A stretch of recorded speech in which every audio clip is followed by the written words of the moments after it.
Good morning. My name is Richard Wexler, and this is Caring in America, the podcast for caregivers and care recipients.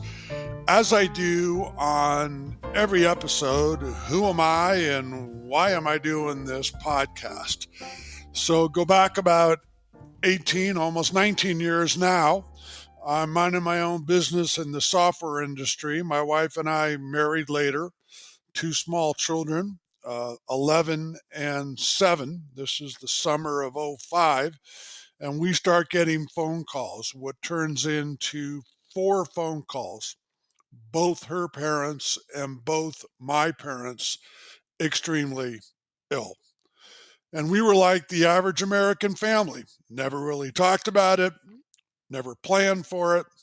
I'm not sure what we thought was going to happen. We didn't think that 4 would get ill at the same time, but we certainly were not prepared. Started a 14-year journey for us as we cared for all 4 of them.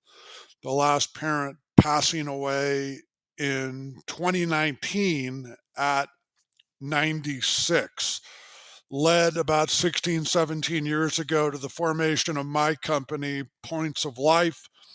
I've been able to educate people around the country about this little word called care, which I initially did not understand. Started the podcast about the middle of last year with the goal of hopefully reaching out and educating even more people. This morning we have a great guest. His name is McClernon. I'm going to read his bio for you folks in a second, and then we'll have Mike come on live. So Mike is the owner and operator of Assisted Living Locators of Long Island. He brings a long and varied work history to his role, helping seniors and families find the right match in assisted living, memory care, and independent living on Long Island. He's worked for medical companies such as J&J, Baxter, National Healthcare, and Columbia HCA Hospital Corporation, all which imparted critical aspects of training on the physical progression of aging, disease and therapy management, and the emotional journey taken by seniors and their families. Most of Mike's work involved home care and non-hospital based therapies, a good training ground for helping families and seniors examine their options for senior living. Mike lives in Glen Cove, New York, with his longtime partner Liz and 2 great rescue dogs, Lucy and Maggie. Are you there, Mike? I am, Richard. Hello. How are you? I'm good. I think we all go through some measure of care for our parents, at least those of us who love our parents do. Most of us don't have 4 at one time. Typically, it's staggered. One partner is older, has older parents. So you had quite a level of responsibility managing 4 people through their most senior era. Yeah, like I say, we weren't expecting that. I thought about this obviously a lot, and where not the most people don't get 4. One's difficult enough, but was there some sort of magic that was going to take place? And when our older parents got ill, this would happen and that would happen, and they would be fine? I guess, because I don't think my wife and I are dumb people, but we never really thought about talking about this and planning for it. Well, Richard, our family was thinking about this, and we were doing some planning, but we didn't plan for one of my 2 parents. My father died peacefully at home after a fairly long illness, but very peacefully. My mother's dementia related to Parkinson's took over, so after he passed. So it became a much more challenging situation, and we were forced to eventually place her. And the doctors said it was, an emergency, had to happen immediately. And we probably did an average job in placing her. This was years before I got into this business. And she was never really settled, never really happy. So that's sort of my own experience propelled me into this. And I think that that's how it is with a lot of people who are in some aspect of senior care. They don't start off to work in gerontology, but they have an experience with their parents or another loved one that makes them realize that this is a field that does a lot of good. Yeah, I find that a lot of people that I talk to and have talked to over the years in the senior care, elder care industry have similar stories to you, to myself, of why they've gotten into this. I mean, before that happened with your parents, had you ever given any thought to really working in the elder care industry? Oh no, I worked in medical sales, and then I managed some medical companies.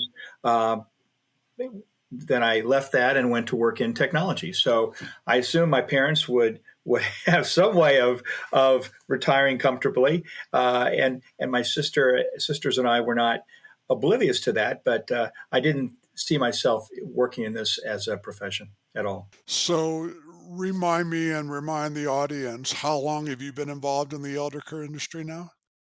This is my fifth year, and recently we celebrated helping 1,000 families here on Long Island Wow. with some aspect of their retirement. Wow. That's amazing. I know in doing some research about you, you tend to refer to yourself as an elder care housing advisor. I know a lot of people in your industry call themselves placement specialists. You, as a housing advisor, kind of talk to the audience and describe why you refer to yourself in that vein.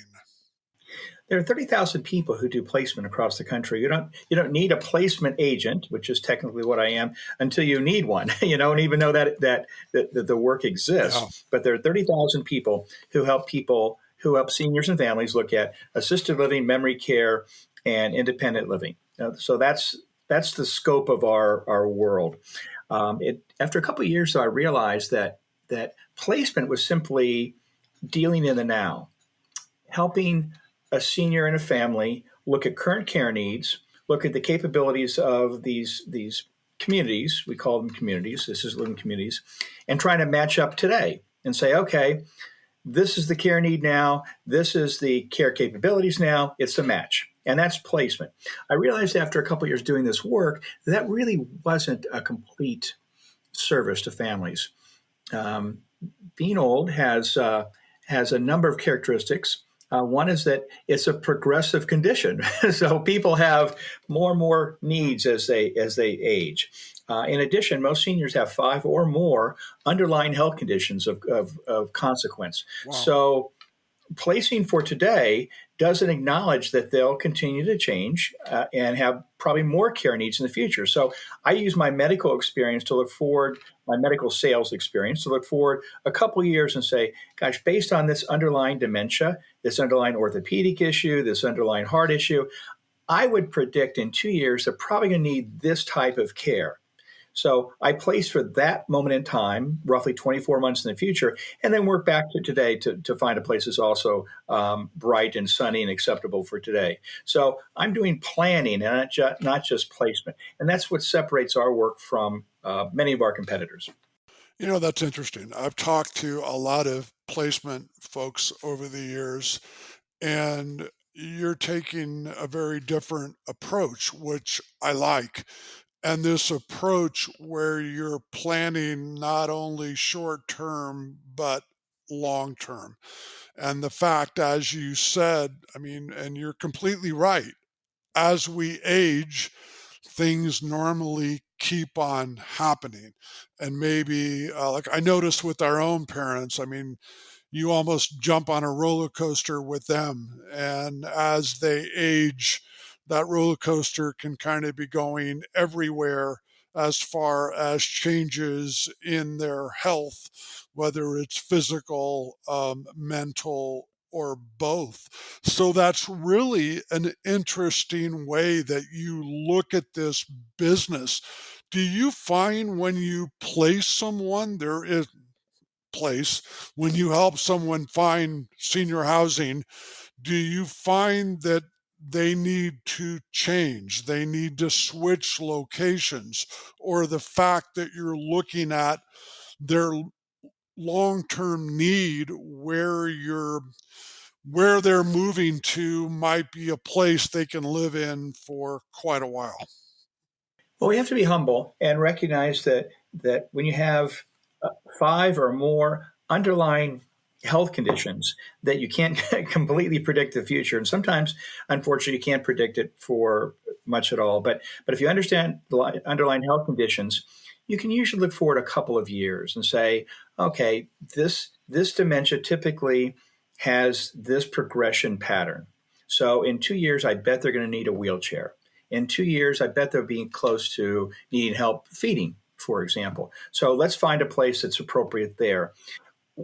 If we pick a place that has reserve capacity beyond what the person needs today, we have a good chance of helping them through at least some of their progression. Now, we have to be humble and recognize that people are going to change in ways, either one, we couldn't predict, or two, that are just more substantial and more rapid than we predict. That does happen. So people will sometimes need more than one placement. And I know that some families say, gosh, let's make one placement and be done with it.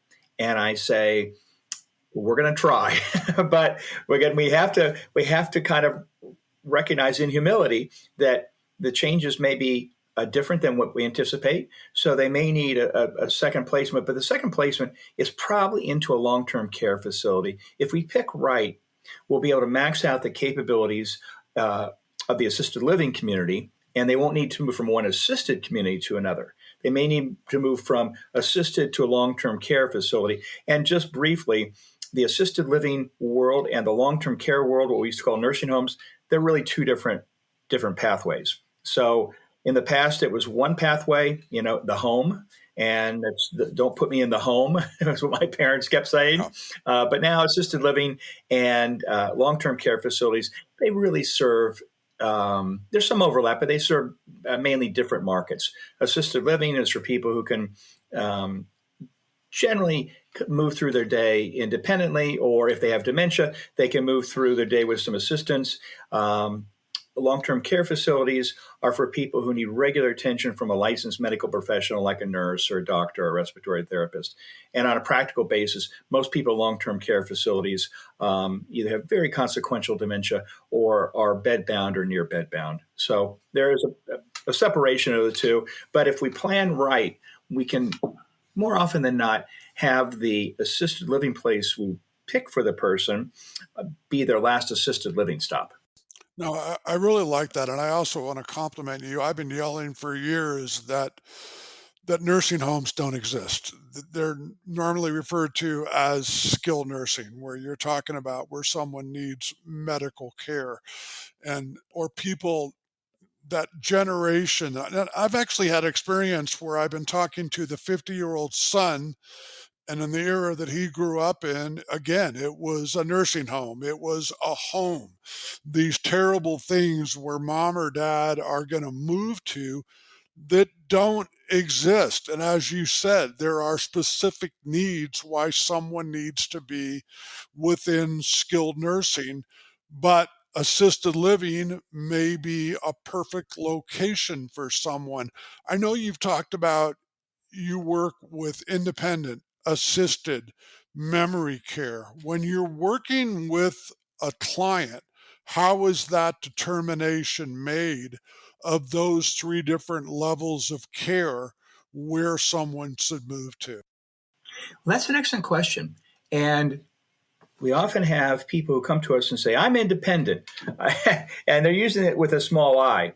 Independent living, at least in New York State, and it does vary, has hot surfaces in the kitchen and has no aides who work for the building. So it's a technical definition. And people would say, I'm independent. And then I say, okay, well, how do you get about your day? Well, the aide gets me up and then the aides do this, but then I'm independent. And I applaud their sense of independence, but we have to just talk about technically what kind of community they fall into.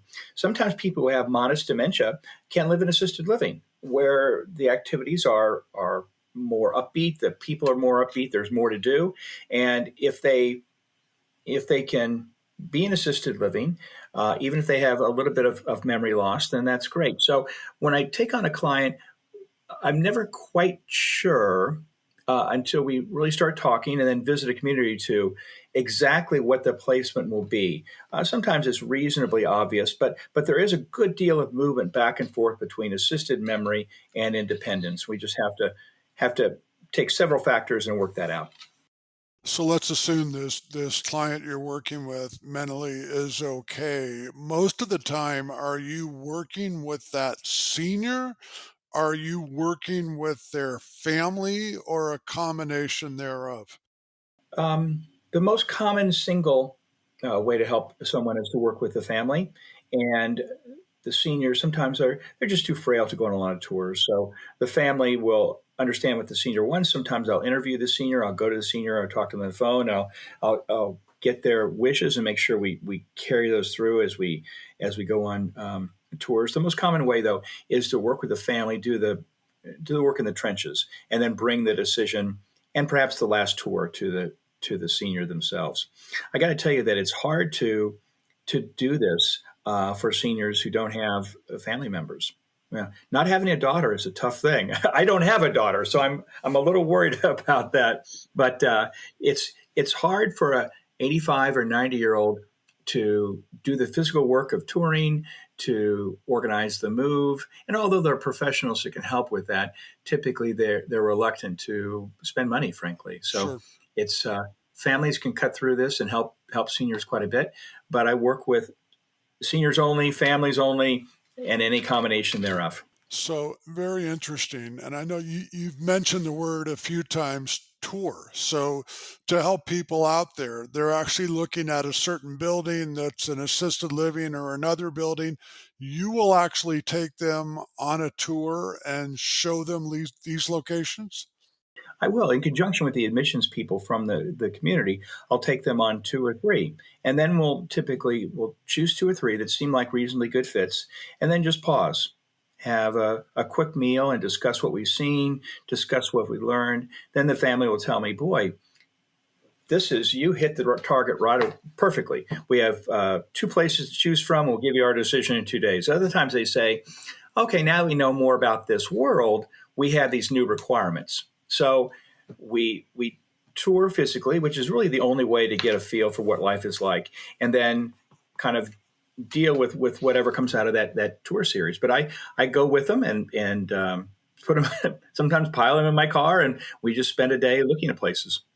Wow, that's awesome, and I wanna make sure that people understand that, and there's also a key point that you can talk about, as you said a few minutes ago, a lot of people unfortunately don't even know that what you do exists, and then they think, "Well, obviously," and you mentioned this a couple minutes ago, "It's gonna cost me a lot of money."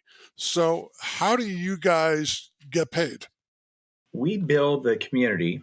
We call them the facility, but we call them communities. We build a community if we're able to make a successful placement, not unlike some types of real estate. So Okay, we bill a fee to one party. Now, fortunately for us, the evolution of this work gave us the communities paying the fees. So we charge the communities, and families can work with us. I've I've helped 1,000 families. I placed far fewer, and for the people that I didn't place, I didn't get any compensation for helping them, and that's fine. I'm happy to help, and sometimes it comes back around, sometimes it doesn't. But in the I was told my first week in doing this work, that the senior business, the industry, is really a mitzvah business. You can make a living, but you have to be willing to do a number of good works for folks. And I accepted that early on, and it continues to be the case. no, I understand that. I don't want to put words in your mouth either, but assuming it's a tough word, but I'm assuming you have a lot of partners you work with. If people need other services, that you can refer them to folks like that in your locale. Is that correct? Sure, the when families are faced with a a loved one, a senior, who was independent and now is no longer independent. They have a number of questions: the legal questions, real estate questions. Sometimes it's around healthcare and rehab, um, financial questions. So, whatever senior care professional they call first has to have a complete Rolodex, because he or she is going to be asked for referrals for 5 or 6 other services. It's typical. So, I get referrals from other professionals, elder care attorneys, for example, and I give referrals to other professionals, for example, real estate people who specialize in seniors. So, it tends to be a highly networked business professionally, and that's a good thing. We're able to kind of band together and help families with a number of issues. That's excellent. So people know and the listening audience knows, I mean, you're basically forming a partnership with a lot of other people in the senior care, elder care industry that your clients or that family may need. We've talked about where you're located. What territory do you cover? So, if you're familiar with the geography of Greater New York City, there's the city of New York, which is 5 boroughs: Brooklyn, Queens, Staten Island, Manhattan, and the Bronx. And outside of that, immediately outside of that, is Long Island, 2 counties, Nassau and Suffolk. So Long Island, Nassau and Suffolk, about 3.5 million people. That's my main work, but I sometimes am pulled into Queens, Brooklyn, and Manhattan to assist people there. So it's Greater New York, and I'm part of a company nationally that has people like me in virtually every area of the country. So if I have a person, for example, who says, "Gosh, these winters are too much. I want to move to an assisted living community in Florida," I can absolutely help them. And sometimes people in Florida, they have been down there for 20 years and now they want to move back to be closer to the kids as they get very old. So every month there's someone from outside my geography who's moving in or moving out, and we can assist them too. Interesting.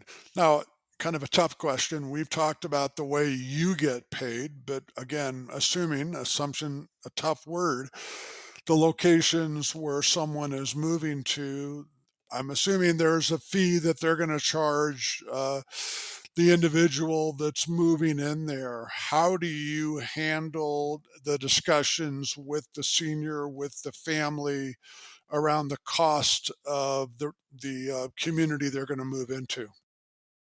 So that people know that these places aren't free. So we start with they want that conversation. They seek out that conversation, and part of my discussion, part of my discernment with families is to try to determine the budget. And sometimes the budget is large. People on Long Island, if they bought a house in the 70s, they may have $1 million or more in equity in their home, and that's how people generally pay for this.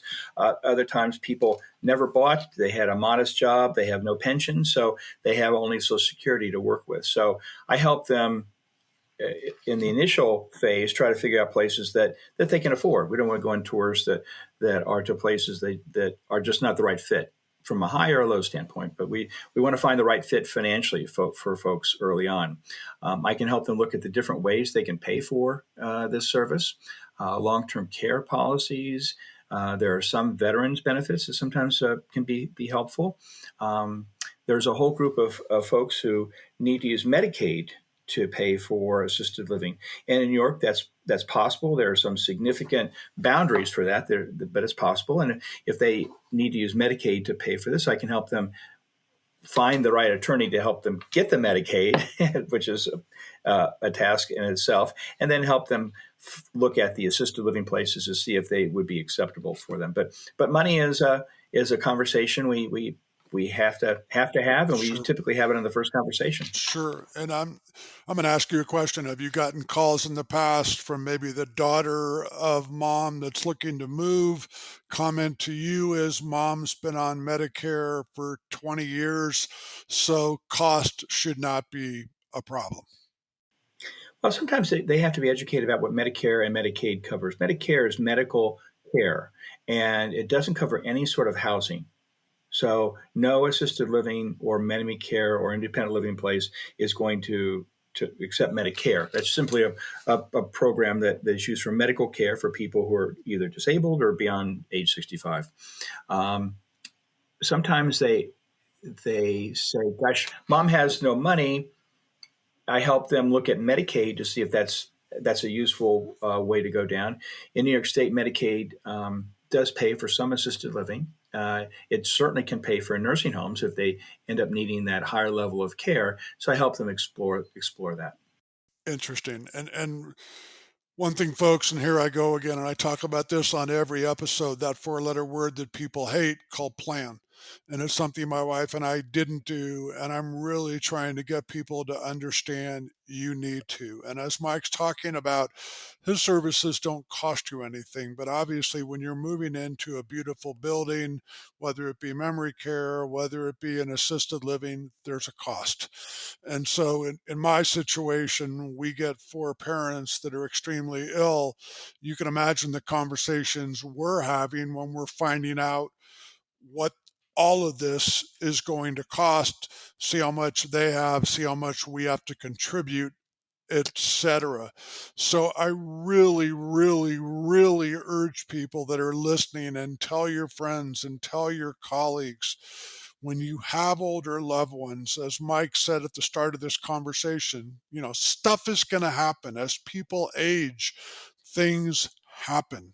And so you really need to understand, not only for them, but if you're the 40-year-old couple, 50-year-old couple, 60-year-old couple, at some point it's going to be you. And I can't emphasize enough how much you folks want to plan. So when things like this start happening, and there's a very good chance that older loved ones in your life are going to need care, you're prepared.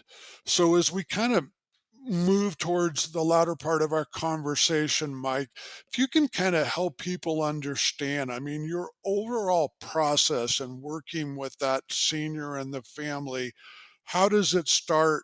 Where are you trying to help them understand how this process works, where they should go, and then what is a happy solution at the end?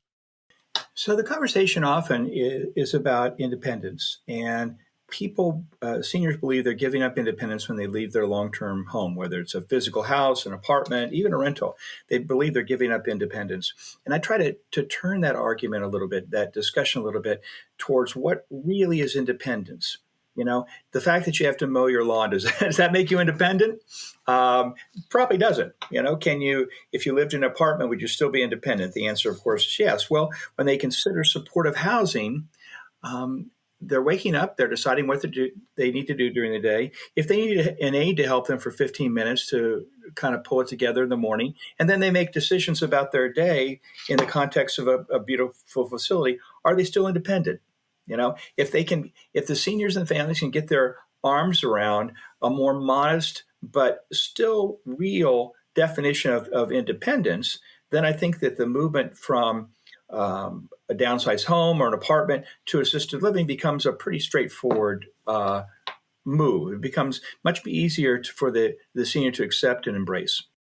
That's great advice. I mean, this has been a wonderful conversation, folks. We're hopefully giving a lot of information. I know in doing just research about you, Mike, I saw that you have a degree in sociology and philosophy. And from what I'm hearing, it sounds like you're using both of those on a daily basis as you work with families and seniors.